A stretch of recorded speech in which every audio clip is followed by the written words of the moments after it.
phần hi ngay với nhìn sự tội nhì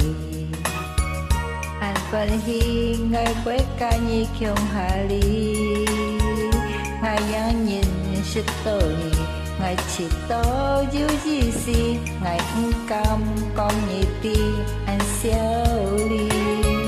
tiền cô nhi với ca nhi khiông hà lý ngày trong chưa lưu sử có lời con nhị ti ngã sim đi li anh kêu nhắm tên tươi nhi thời ngã sim đi ngay một dòng phép trả lại chi hãy nhị tí ngã cái chi xí li anh kêu nhắm tên tươi nhi mười nhi xoay mua bắt mông nhi tiêm chồng nhi mười nhi ta thiên pha bờ nhi SMS pun nyi itu tanda bukti ngai oi tau nyi dịch theo xin khu ngai loi tên nyi tên đau kín pu nyi cả nyi khiông hà lý ông nyi tì ngai gì xì tì áo kêu yếm pan tươi nyi hệ nyi thang to phần hi ngai từ cu chi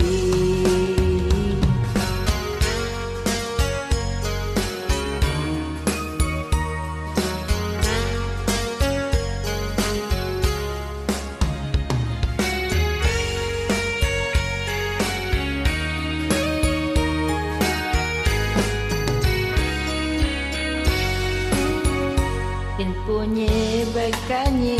khiông hà lý ngày trong chơi đi siêu có lời con nhị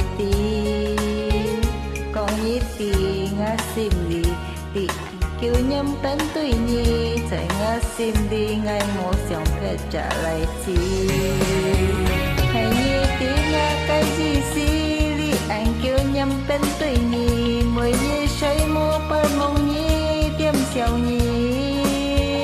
mười nhi ta thiên pha bờ nhi mười nhi SMS pun nyi itu tanda bukti ngai oi tau nyi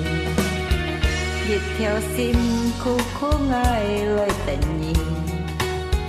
tên theo kinh pu nhi ca nhi khiông hà lý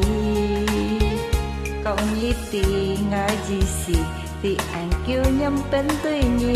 hẹn nhi thang to phần hi ngai từ cu chi hẹn nhi tì ngã cái gì xì tì anh kêu nhắm tên tươi nhi mười nhi xoay mua bờ mông nhi tiêm xèo nhi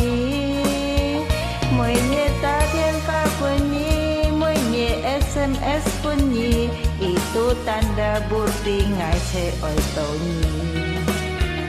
dịch theo xin khu ngai loi tên tên theo kinh pu nhi ca nhi khiông hà lý con nhi tì ngai chi xì tì anh kêu nhắm pan tươi nhi hệ nhi thang to phần hi ngai từ cu chi